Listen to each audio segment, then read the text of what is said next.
El trabajo, la presentación, lo que les voy a estar contando es el relevamiento de los distintos actores que se entrevistaron.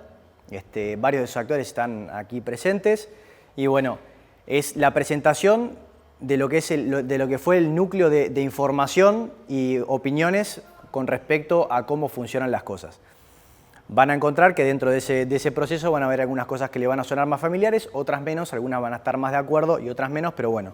El objetivo fue sistematizar y, como dijo Norberto, usar esta información, esta investigación, este trabajo como plataforma para lo que sería la segunda etapa del lanzamiento de dos proyectos piloto. Proyectos piloto con organizaciones, con instituciones que bueno, se va a ver cuáles son para adelante y que a partir de esta información y a partir del intercambio que se tenga se va a tratar de armar algo a medida. Bien, este es el proyecto, básicamente, Coinnovación para el Desarrollo Sustentable de la Ganadería Familiar de las Sierras del Este, mediante planificación predial, el trabajo de grupos y la articulación a cadenas de valor asociativas. Importante de rescatar en este predio es que vamos a ver a lo largo de la presentación que son cosas que se vinculan. La integración en la cadena de valor a través del componente comercial con una planificación predial que después se va a traducir en aspectos de agregado de valor y sobre todo en estrategias que pueden adoptar esos productores medianos y pequeños.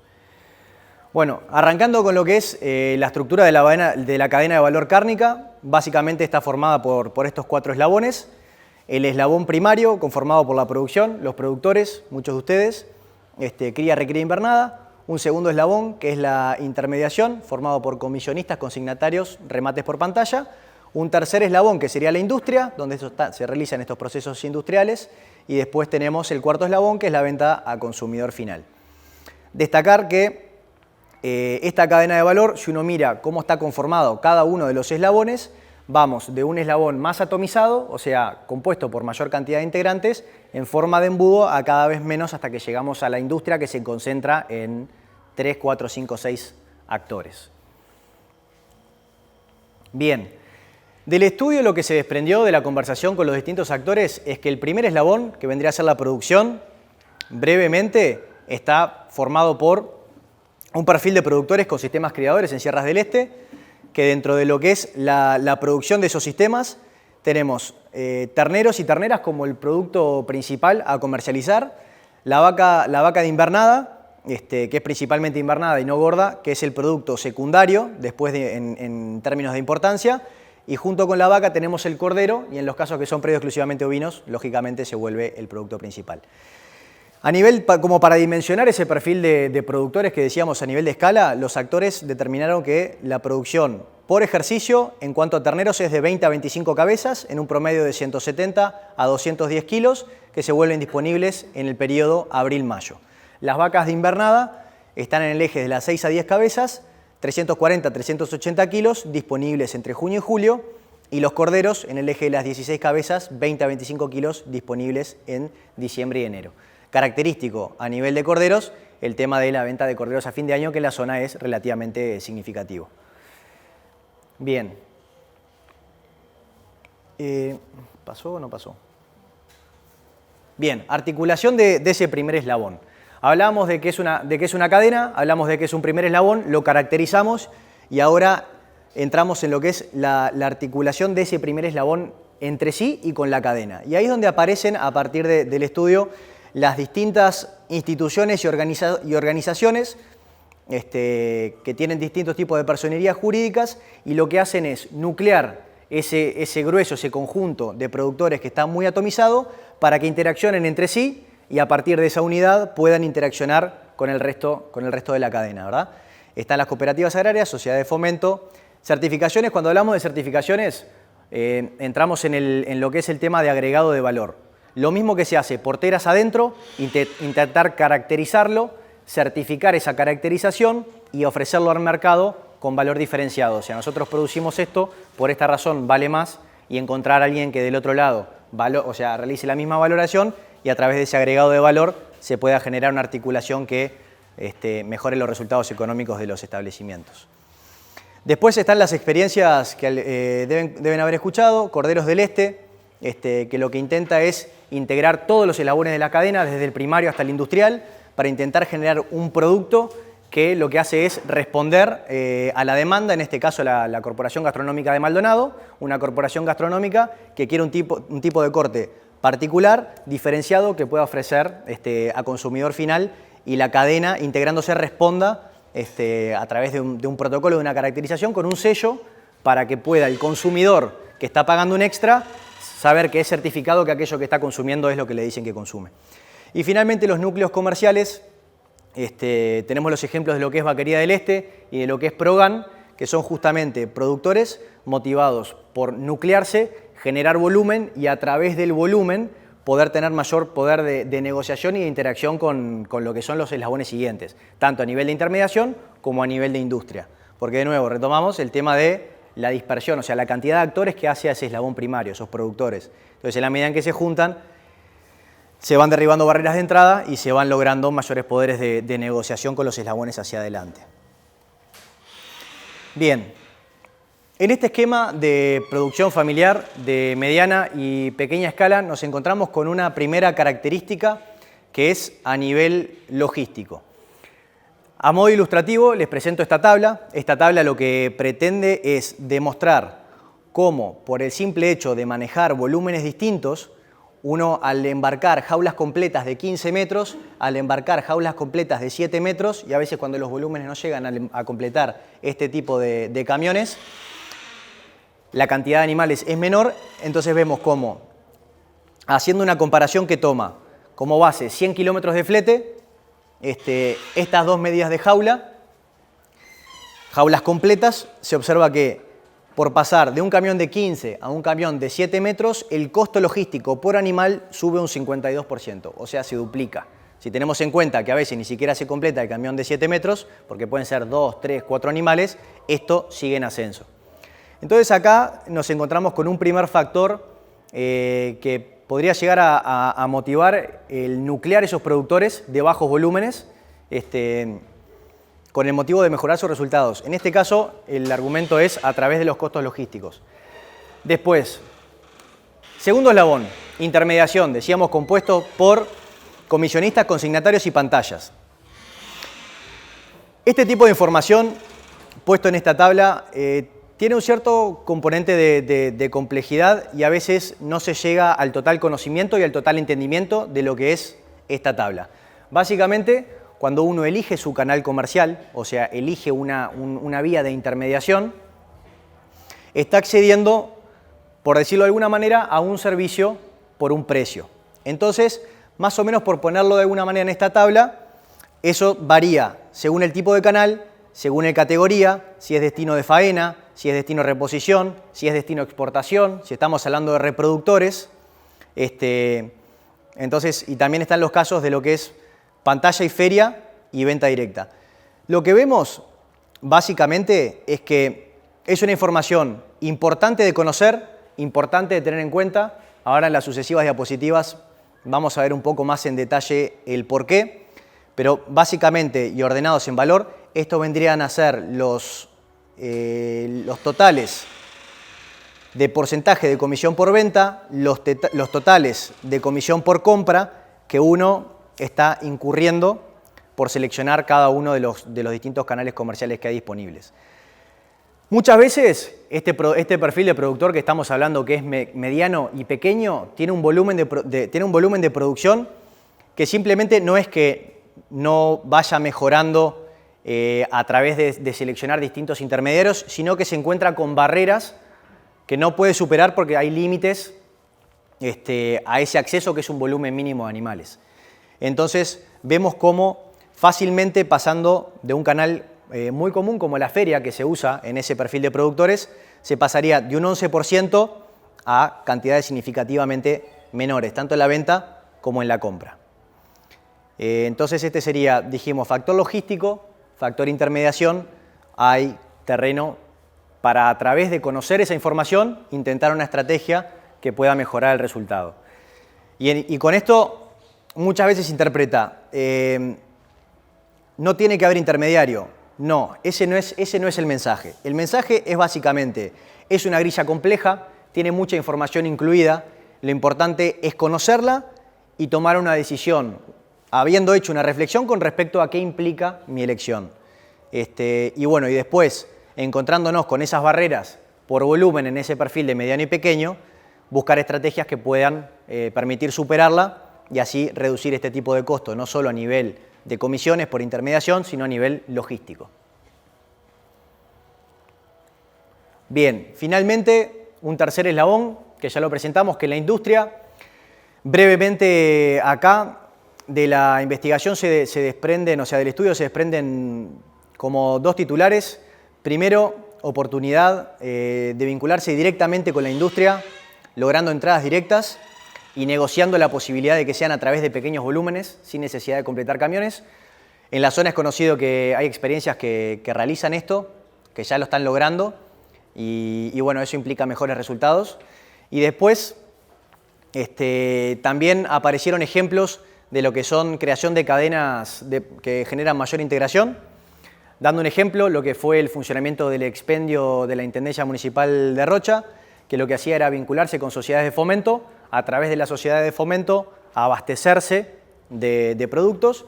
Era un producto que era una vaca gorda, que muchas veces no llegaba a las necesidades que pide la industria, pero a su vez era favorable tanto para los productores, porque no tenían que esforzarse en darle ese grado de terminación, y al mismo tiempo, del otro lado, del consumidor final, era valorado ese tipo de corte que no estaba pasado de gordura, y se lograba una cadena de valor: productor, fomento, fomento, expendio, expendio, consumidor final, que eran los empleados de la Intendencia en ese momento, y a su vez tenían otras ventajas, que era que en ciertas condiciones de pago, la fomento aportaban lo que era el funcionamiento de sus fondos rotatorios. Entonces, aquellos productores que decidían ir por pago contado, muchas veces la fomento le brindaba el pago contado de esos embarques que hacían, tomaba el pago, realizaba el pago contado de los productores, le retenía el 1%, cobraba los 45 días de los frigoríficos, y el 3% que significa el pago contado por frigorífico se reducía a 1 para los productores.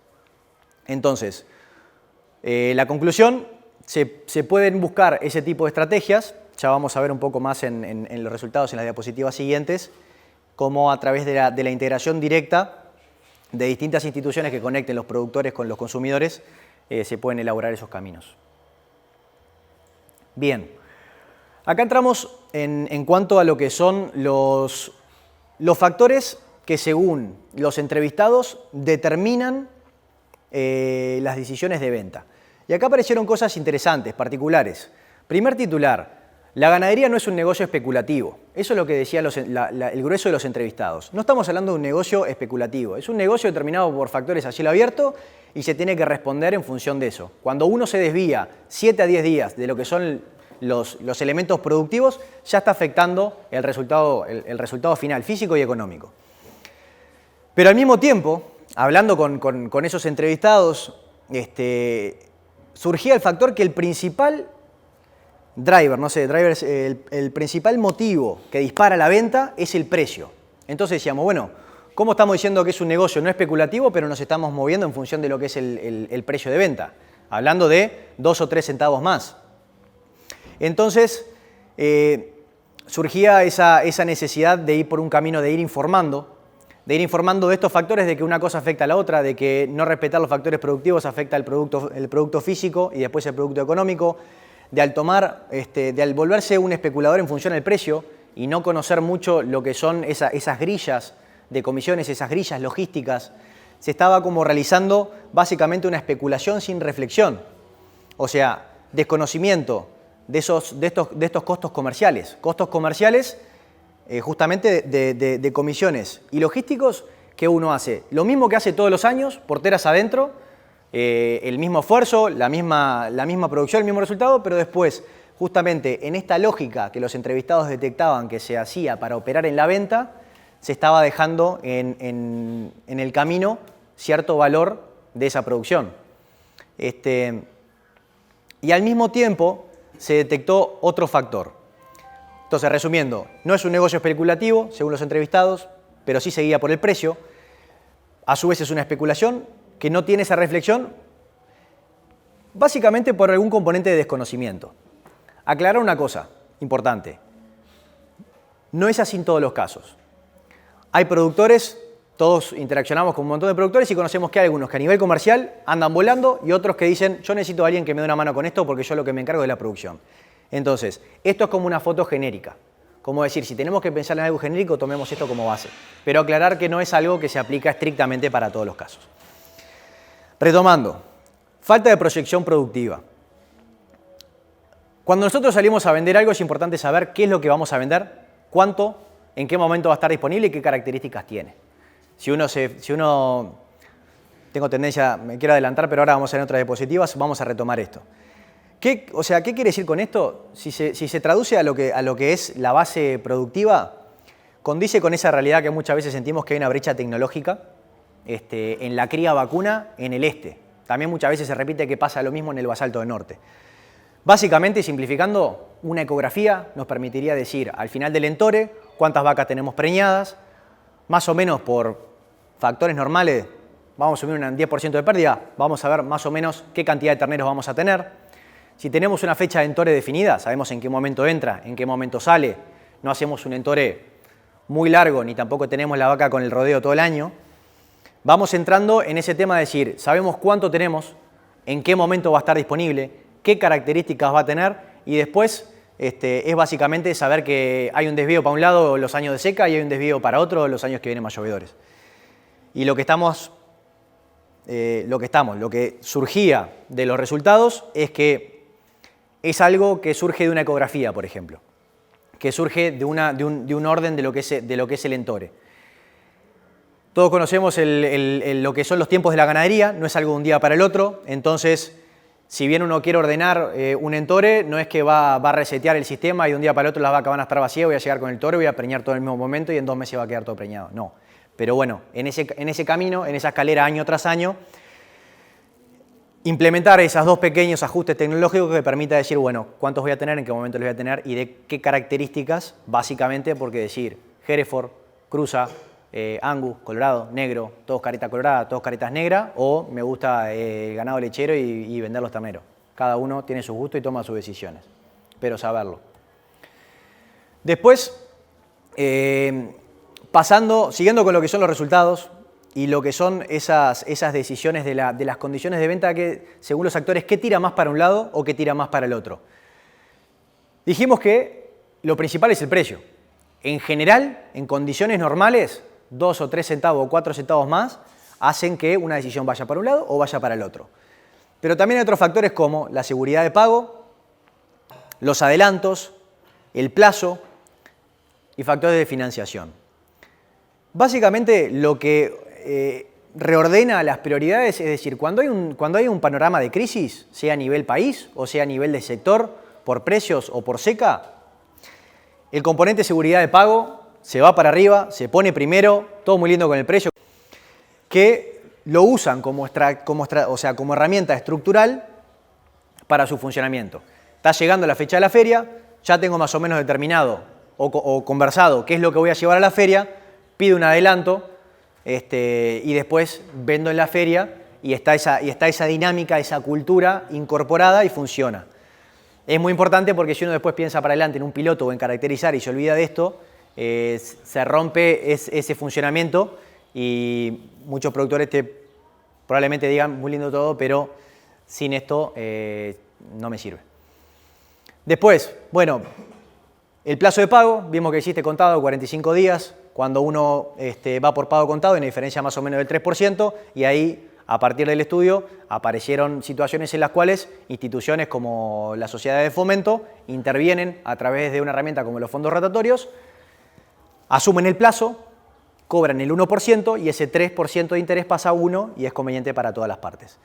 Y después, financiación de las compras de Hacienda. Acá de alguna manera se puede ver como relacionado a lo que es la entrega de adelantos, porque muchas veces uno compra a plazo, compromete cierta venta o entrega de ganado y ahí también forma parte de ese ciclo, de esa cultura de funcionamiento de los establecimientos. Bien. Dijimos factores que determinan la decisión, factores que determinan las condiciones y hay uno muy importante que no nos podemos olvidar, que son los factores culturales. Estamos hablando que, según los entrevistados, la edad promedio de esos productores y productoras son unos 65 a 75 años de edad. Muchas veces se dan. ¿Y por qué haces eso? Y porque lo hacía mi padre y lo hacía mi abuelo, porque estoy acostumbrado, porque me enseñaron así y porque me queda cómodo. Entonces hay una cierta herencia de esas formas de trabajar, de esas formas de comercializar, que forman parte del acervo cultural de la zona y que determinan esas decisiones. Y después hay un tema también muy importante. Veíamos que si bien la feria es el que tiene el componente de comisiones por intermediación más alto, por costumbres, por cultura, la feria es algo que no solo se vende el ganado. La ganadería es una actividad que podría llegar a interpretarse como un poco solitaria. Yo no estoy de acuerdo, a mí me gusta, no me siento solo para nada, pero bueno, los entrevistados comentaron eso. Y la feria representa ese lugar de unión. Como un chorizo, un asado con cuero, me encuentro con el vecino, hablo, che, ¿cómo te fue? Mirá qué bueno, a mí también, cómo anda la gurizada. Y entonces tiene ese componente cultural, social, de vida, que es una determinante, que si uno lo desatiende a la hora de hacer una propuesta, es muy probable que no tenga éxito. Esas cosas, estas tres presentaciones de lo que determina la venta, fueron esos factores que los entrevistados dijeron, bueno, pensando en la caracterización, pensando en un piloto para adelante, hubieron muchos casos de éxito, pero dentro de esos casos de éxito para nuclear productores para que salgan a comercializar, muchas veces se dejaron cosas en el camino, cosas que parecen pequeños ajustes. Entonces fueron esas cosas que se destacaron como diciendo, esto es importante, esto es importante, esto es importante, si van a pensar para adelante, en caracterizar, en dejar una base de información sobre la cual usar como base, como trampolín para los pilotos para adelante. ¿Cuáles son las fortalezas y las debilidades de esta realidad? Es que, por un lado, existe un buen diálogo entre productores y un buen entendimiento. Hay excepciones, sí, todos las deben conocer y entender, hay vecinos que no se llevan, está perfecto, cosas que pasan. Debilidades, y hay algunas condicionantes que hay que tener en cuenta porque también podés venir con la idea más fantástica de la aplicación que tenés en el celular, que se conecta con el GPS, que todo, pero no te olvides que en muchos casos el acceso a luz eléctrica es limitado, no todos lo tienen. Más aún si hablamos de internet, no llega a todos lados y a veces cuando llega ni siquiera hay buena señal. Cuando cumplís con esas dos condiciones, no te olvides que no todos tienen computadoras o tablets para trabajar con esa luz y con ese internet. Y cuando cumpliste con que tienen la computadora o la tablet, tienen luz y tienen con internet, no todos tienen lo que se llama alfabetización digital. Básicamente no todos lo saben usar. Hay un factor generacional. El proyecto tuvo un componente en esto de alfabetización digital, que se realizaron cursos, pero es un tema que no se cambia de un día para el otro, que hay que seguir trabajando. Entonces, temas importantes a la hora de caracterizar, porque van a ser factores que condicionen las propuestas que se pueden hacer para adelante, como por ejemplo cosas vinculadas a internet, aplicaciones, etc. Bien, hablamos de los factores productivos, hablamos de esa brecha tecnológica, hablamos de que son un par de herramientas para usar como la ecografía y el orden de Centaure, lleva su tiempo, responde a los ritmos de la ganadería. Hay un estudio de Lanfranco, está publicado en la serie técnica 155 de INEA, si alguno quiere acceder. Básicamente lo que usa son datos de remates por pantalla. ¿Y para qué los usa? Me resultó muy interesante y para traérselos hoy para presentar, para de alguna manera ponerle un número, ponerle un precio o decir afecta o no afecta los factores productivos a la formación de precio. ¿Por qué uno puede decir, ¿y por qué no usás un toro colorado? ¿Y por qué no usás un toro negro? ¿Y por qué no usás un toro Angus? ¿Y por qué no buscás que sea todos careta? ¿O por qué no intentás cualquier medida que haga que tu ganado tenga cierta característica? Entonces, para quitar un poco ese terreno de puede tener un poco más de razón esa persona, puedo tener un poco más de razón yo, puede tener un poco más de razón él o ella, decir, bueno, existen datos que lo que nos dice es que el peso, y aparte esto es conocido, probablemente le suena muy familiar, el peso o el estado del ganado, cuando uno dispone del dato del peso de balanza de su ganado, afecta positivamente la formación de precio. O sea, del otro lado, el comprador ya ha demostrado significativamente, o sea, es evidente que está dispuesto a pagar un precio si uno le dice, el precio de mi ganado es tanto, o si le dice, yo estimo que el precio de mi ganado, o el operador que va a revisar dice, yo estimo que el peso del ganado está el otro. Si uno pesa, el comprador está dispuesto a un sobreprecio, y si uno pesa la totalidad o pesa una muestra, eso también afecta. Lo mismo es el peso promedio. Esto no suena tan intuitivo. A mayor peso promedio dentro de una categoría tiende a reducirse el precio de ese lote. Son factores lote. No estamos hablando pura y exclusivamente del ternero o la ternera o la vaquillona o la vaca preñada o la pieza de cría. Estamos hablando de lote. El estado de ese lote, de regular a muy bueno, es un factor que claramente afecta el precio y el comprador está dispuesto a pagar un diferencial por eso. El tamaño de ese lote. Muchas veces, y en la escala que estamos hablando, el tema de que sea jaula completa o no sea jaula completa afecta ese precio de ese lote, porque me va a salir más caro o más barato, el tema del flete en caso de que lo tenga que pagar, a veces está incluido. Y después, este estudio lo que dice es, hay un número óptimo que son 234 animales, pero ya medio que a mí me pareció que no aplica con lo que estamos hablando. Por encima de 234 animales, el aumento del precio, que se puede dar en remate por pantalla, llega a su pico y de ahí en adelante baja. Dato aparte si les interesa. Otro factor, el sexo de ese lote.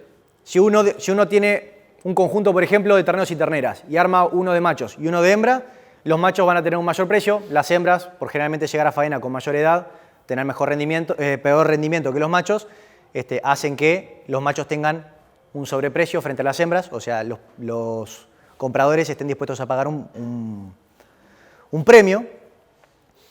Razas, cruzas, esto es ese factor. Uno toma una decisión, va a decir, bueno, me voy a comprar un toro. ¿Qué toro te querés comprar? Me quiero comprar un toro de cabaña. Perfecto, ¿cómo querés que sea? Y bueno, uno se tiene que dar los gustos, pero también tiene que tener en cuenta que la uniformidad de lo que vaya a tener como producto va a afectar en su precio final. Probablemente digan, sí, esto es obvio, pero a veces no es tan obvio. Entonces, a la hora de decidir, van a ser todos careta colorado, todos careta negra, y ahí ir en esa dinámica de decir la ganadería es a largo plazo, tomamos decisiones que nos afectan durante 5 o 10 años, podemos realizar procesos durante 5 o 10 años, intentemos marcar una línea para intentar uniformidad en esos lotes, en ese marco, en ese pelo, en esas características que determinan un sobreprecio. Y también porque es muy importante, porque si nos vamos a proponer juntarnos en un núcleo de productores grande, como puede ser un Vaquería o un Progan, o en un núcleo de productores de escala media o pequeña, intentemos, en primer paso, juntar lo que sea parecido. Y en segundo paso, si vamos a tomar una decisión, intentemos marcar una línea lo más parecida posible, todos juntos, para que nos permita valorizar el producto. El trabajo que nos va a llevar es el mismo, pero si son todos de un tipo o todos del otro, va a determinar un precio distinto. Lo mismo con astado, la sanidad, no es lo mismo tener información de sanidad o no y qué tipo de formación, si conoce mío, nutrición, si viene de pradera, si viene de campo natural y si sabe comer o no sabe comer. Entonces, básicamente, si lo pasamos a factores productivos, la formación de precio, por esos factores productivos es el peso y el estado del ganado, la uniformidad de las características de ese lote, la nutrición que reciba, la sanidad. Y básicamente lo que entra dentro del lote, y es muy importante, es la genética, que es eso que determina las características morfológicas del animal. Bien, llegando a la parte de lo que es propuestas. Propuestas para terneros y terneras, propuestas para vacas, propuestas para corderos. Producto principal para lo que es ganadería familiar de la escala que hablamos en Sierras del Este, terneros y terneras, son características, marco para realizar esa propuesta. La propuesta va a ser a medida. Primero, los entrevistados dijeron, ¿vas a querer hacer algo? Tené bien presente que tiene que ser productores que expresen su consentimiento, que expresen su interés. Nosotros queremos ir en esta dirección, queremos hacer esto, nos queremos juntar. Si no, estás condenado al fracaso. Ya suficientes experiencias como para tener eso como condicionante principal. Relevar la oferta potencial y el momento que se vuelven disponibles. Tomar en cuenta esos factores productivos. Agarramos un mapa, quiénes están interesados, este conjunto, los que referenciamos, primer paso, vamos a juntarnos. ¿De qué manera? Los más parecidos con los más parecidos. ¿Nos proyectamos a largo plazo? Sí, bueno. Entonces intentemos, además, ir que esas características se vayan acercando entre ellas. Evidenciar los costos logísticos. básicamente ir haciendo ese trabajo. El productor es productor, le puede gustar un poco más los números, un poco menos los números, un poco más la comercialización, un poco menos. Pero bueno, dentro de esa decisión comercial que se tiene que tomar, brindar la información para que puedan tomar una decisión informada. En la medida en que se lleven adelante las propuestas, el productor podrá expresar si quiere estar un poco más apoyado, un poco menos apoyado, pero brindar esa información, ponerle números claros y objetivos. No hay me parece, es esto o esto o esto. Si vas por este camino sale tanto, por este camino sale tanto, por este camino sale tanto, en conjunto con fulano, mengano y sultano, sale tanto. Mitigar brechas tecnológicas sería muy favorable si como parte de las propuestas, y ya sabiendo que el proyecto tiene un componente a nivel de productores, a nivel de campo que están trabajando, ver la manera de vincular esos factores, eso que decíamos, la ecografía, el orden del entore y algún factor más que los técnicos puedan brindar de su opinión de lo que puede hacer a este funcionamiento para intentar saber cuál va a ser la oferta, cómo la vamos a juntar para después también decir, bueno, nos damos vuelta y hablamos con una institución, una organización que nuclee más a la recría y a la invernada para intentar generar un canal comercial. Evidenciar cuáles son los beneficios justamente también para intentar lograr que exista una fidelidad. Nada funciona si de un día para el otro se va para un lado por 2 centavos, se va para el otro lado por otros 2 centavos y básicamente el objetivo es, las fluctuaciones de precio van a seguir estando, pero a través de esa información intentar y seguir pensando el cómo, acá hay mucho pienso por delante, cómo a través de decir, bueno, estos son los costos. Entonces no son 2 centavos más, 2 centavos menos. Hay mucho más detrás. Vayamos por la figura completa a ver cuál es el resultado con esos 2 centavos más, cuál es el resultado con esos 2 centavos menos, porque muchas veces el resultado global de esa operación de venta o esa operación de compra también, ¿por qué no?, está más influenciada por esos porcentajes y por esos costos logísticos que por esos 2 o 3 centavos de repente. También como parte de lo que es nuclear a los productores para que trabajen juntos en esa comercialización, buscar planes de desarrollo. No es lo mismo que uno tenga maneras de vender un ternero o una ternera más o menos siempre del mismo peso, intentar mantener lo más estable posible sus porcentajes de preñez y cómo lograr eso a través de planes de desarrollo. Por ejemplo, decir, bueno, un ejemplo, existe el plan de desarrollo fosforita, existe el plan de desarrollo destete precoz, existe el plan de desarrollo mejoramiento de campo natural o verdeo. Esto es un ejemplo que sale de una de las entrevistas. Entonces, productores que están trabajando juntos en este piloto, en este marco, pueden acceder a esos planes de desarrollo. Se puede buscar la manera, de nuevo, mucho pienso por delante, para intentar financiar y vincularlo a la venta de ese ganado y decir, van a ser productores cuyos predios van a estar apuntalados por una fertilización de campo natural o un campo natural mejorado o un verdeo sembrado o una ración para destete precoz, que lo que busque es básicamente, cuando hay que ajustar una de esas medidas porque viene una seca, el porcentaje de preñez se ve afectado, pero lo menos posible. Y así sucesivamente con todos los factores que hacen al proceso de cría, ¿verdad? Muchas veces se necesita apoyar unas vacas en un verdeo, muchas veces se necesita poner una tablilla y hacer un flashing. Hay mucha información, está todo probado, está todo demostrado. Es simplemente buscar una estrategia en ese objetivo de encontrar una combinación de factores que permita hacer un piloto basado en la experiencia de las cosas que pasaron anteriormente, que muchas cosas tuvieron mucho éxito y otras cosas quedaron por el camino y justamente rescata un poco esa información. Seguir mezclando factores, adelantos, financiamientos, alianzas, convenios. Y después, una cosa que yo siempre me gusta dejar abierto es decir, bueno, el factor social aparece como algo muy importante. La feria, la interacción que existe en la feria, decir, bueno, ¿cómo se va a solucionar esto? Y la respuesta no es tan fácil y no es tan intuitiva. Da para pensar mucho cómo le vamos a encontrar una solución para eso. Si es que la hay, ¿verdad? Yendo a las vacas, se simplifica un poco más, es intentar coordinar, muchas veces capaz que esta es la categoría de entrada para un piloto, justamente porque en ese factor de generar confianza, de intentar algo, uno dice, bueno, sí, probemos con estas dos vacas que tengo acá, que las estoy engordando y escuché que el vecino puede tener otras dos más y fíjate cómo puede juntar algo y vamos con eso. Si no va bien con eso, veamos cómo seguimos. Entonces, buscar coordinar esos embarques completos, sea jaula de 7, jaula de 15, buscar beneficios de entrada directa y buscar canales alternativos. El tema del pago contado, ver cómo se pueden articular las instituciones para bajar de ese 3% a ese 1% de lo que es contado contra 45 días. Entonces, algunas condicionantes, algunos factores de importancia como para tener en cuenta para pensar esa propuesta de planes piloto de esos productores que se acerquen para llevarlo adelante. Finalmente, surgió para ovinos.